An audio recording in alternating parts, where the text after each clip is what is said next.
জুলাই অভ্যুত্থানের সমন্বয়ক আসিফ মাহমুদের সন্ধানে তার বাবার আর্তনাদ এখনো চোখে ভাসে অনেকের। হাসপাতাল থেকে থানা পুলিশ সন্তানকে খুঁজে না পেয়ে দিশেহারা হয়ে ২৪ জুলাই সংবাদ সম্মেলন এখনকার ক্রীড়া উপদেষ্টা আসিফের জন্য আকুতি করেন বাবা বিল্লাল হোসেন। আসিফ সহ বৈষম্য বিরোধী ছাত্র আন্দোলনের ৩ সমন্বয়ক রিফাত রশিদ ও আবু বাক্কের মজুমদার যখন নিখোঁজ, তখন এক ব্রিফিংয়ে সাধারণ শিক্ষার্থীদের মূল দাবি মেনে নেয়ার দাবি করেন সাবেক আইনমন্ত্রী আনিসুল হক। ওদিকে আপিল বিভাগের রায়ের আলোকে কোটার প্রজ্ঞাপন জারি করে সরকার। আদনিন সজীবের রিপোর্ট।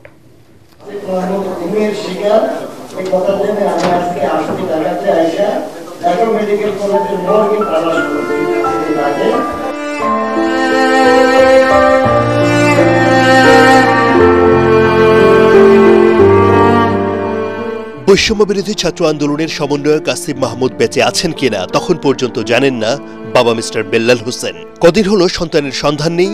২৪ জুলাই করেন এই অসহায় আকুতি। ওয়ালটন টেলিভিশন মাত্র ২৫,৪৯০ টাকায় পাচ্ছেন গুগল টিভি। এখন আমি আমার একটাই আবদার, আসিফ মাহমুদের সন্ধান চাই। আসিফ মাহমুদ, আবু বাকের এবং রিফাত রশিদ, এই ৩ জনকে ১৮ তারিখ থেকে আজকে পর্যন্ত খুঁজে পাওয়া যাচ্ছে না। চোখে জল টলমল সমন্বয়ক হাসনাত, নাহিদ আর সার্জিসান। জুলাইয়ের টানা আন্দোলনে ছাত্র জনতাকে নির্বিচারে হত্যার ঘটনায় হুঁশিয়ারি দেন নাহিদ ইসলাম। এই প্রজ্ঞাপনের সাথেই কিন্তু কেবল আমাদের আন্দোলনটি সম্পর্কিত নয়। আমরা কিন্তু আন্দোলন থেকে সরে আসছি না।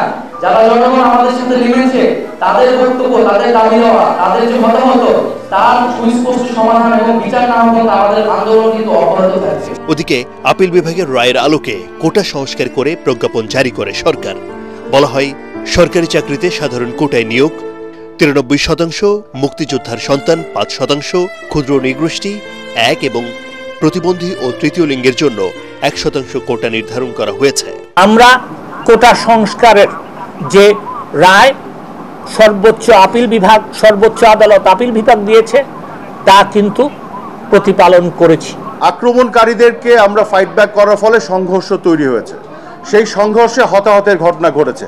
টানা কারফিউয়ের মধ্যে সেদিন দেশের পরিস্থিতি কিছুটা শান্ত ছিল।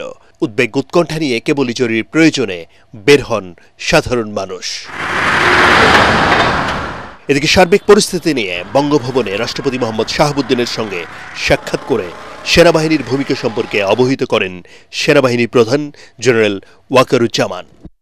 আদ্দিন সজীব, এটিএন বাংলা, ঢাকা।